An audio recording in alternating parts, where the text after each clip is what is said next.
बहुत समय पहले की बात है।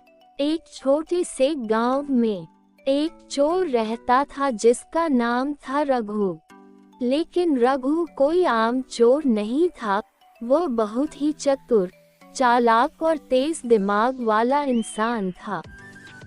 गांव में उसे लोग इंटेलिजेंट चोर के नाम से जानते थे। उसकी चोरियों में न हिंसा होती थी, न ही कोई नुकसान, बल्कि लोग चुपचाप उसकी चालाकी के किस्से सुनकर दांतों तले उंगली दबा लेते थे।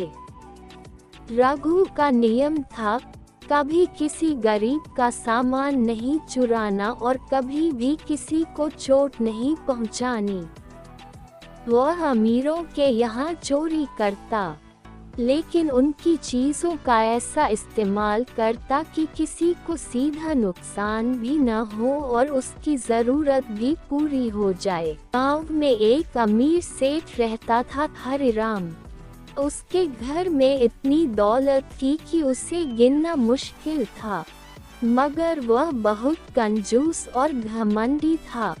गांव के गरीबों की मदद तो क्या, वह किसी से ढंग से बात भी नहीं करता।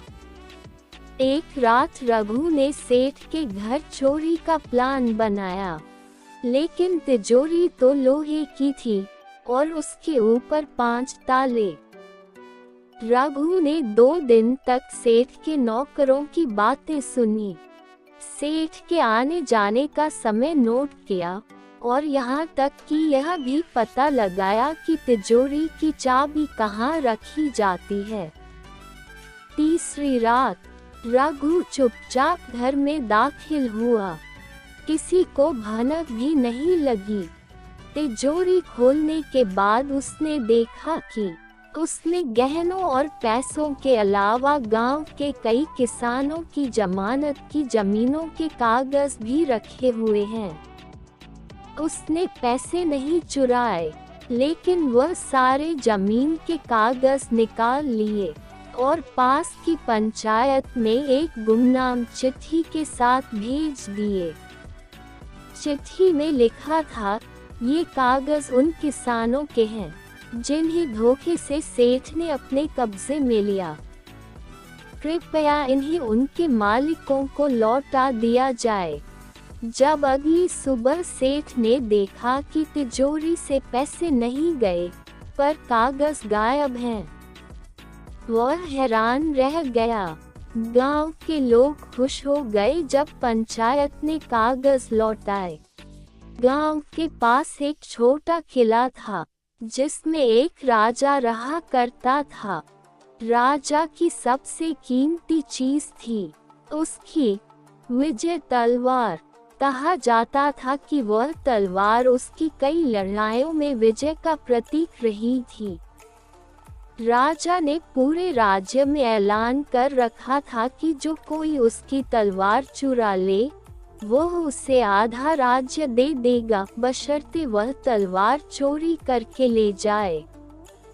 रघु को ये सुनकर दिलचस्पी हुई।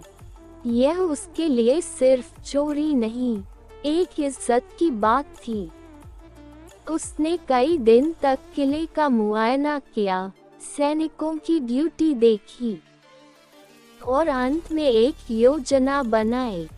एक रात वह साधु का भेष बनाकर किले में घुसा। उसने कुछ ऐसा चूर्ण दिया जिससे पहरेदारों को नींद आ गई।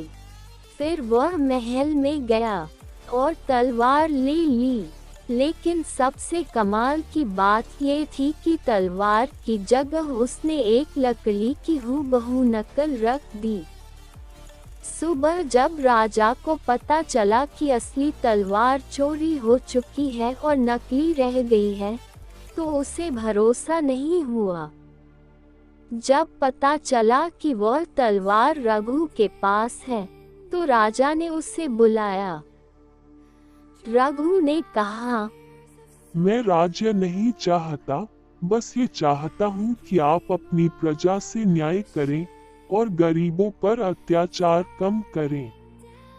राजा उसकी बातों से प्रभावित हुआ। और उसकी मांगे मान ली। राज्य के मुख्यमंत्री ने हाल ही में कई जमीनों को नीलाम कर दिया था। उसका दावा था कि ये जमीनें बेकार थीं, पर असल में उसने उन्हें अपने रिश्तेदारों को कम दामों में दे दिया। रघु को ये बात सही नहीं लगा। अब की बार उसकी योजना कुछ अलग थी, चोरी नहीं बल्कि सच्चाई सामने लाना।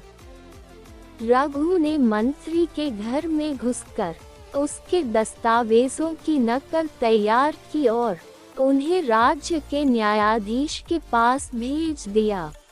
साथ में एक गुमनाम चिट्ठी भी थी जिसमें सारी हेरा फेरी का ब्यौरा था। न्यायाधीश ने जब जांच की तो सारा भ्रष्टाचार सामने आ गया। मंत्री को हटाया गया और जमीनें वापस सरकार के पास आ गईं। धीरे धीरे रघु की कहानियां पूरे राज्य में फैल गईं। कुछ लोग उसे चोर कहते तो कुछ नायक। वह जो भी करता बहुत सोच समझ कर करता और हमेशा न्याय के पक्ष में रहता। राजा ने एक दिन उसे बुलाया और कहा, तुम जैसे बुद्धिमान और साहसी व्यक्ति को मैं अपने राज्य का सलाहकार बनाना चाहता हूँ। रघु मुस्कुराया और बोला, महाराज, अगर मैं दरबार में बैठ जाऊंगा तो अन्याय करने वाले चैन की नींद सोएंगे। मुझे माफ कीजिए, मुझे अपनी आजादी प्यारी है। मैं जब तक हूँ उन लोगों की नींद उड़ाता रहूंगा जो दूसरों का हक मारते हैं। झुका लिया। रघु फिर से रात की परछाइयों में गुम हो गया, अपनी अगली चोरी की योजना के साथ। रघु की कहानी हमें सिखाती है कि चतुराई का उपयोग अगर न्याय और भलाई के लिए हो तो वह किसी वरदान से कम नहीं। कानून तोड़ना सही नहीं, लेकिन गलत के खिलाफ खड़ा होना भी जरूरी है, चाहे रास्ता कठिन ही क्यों न हो।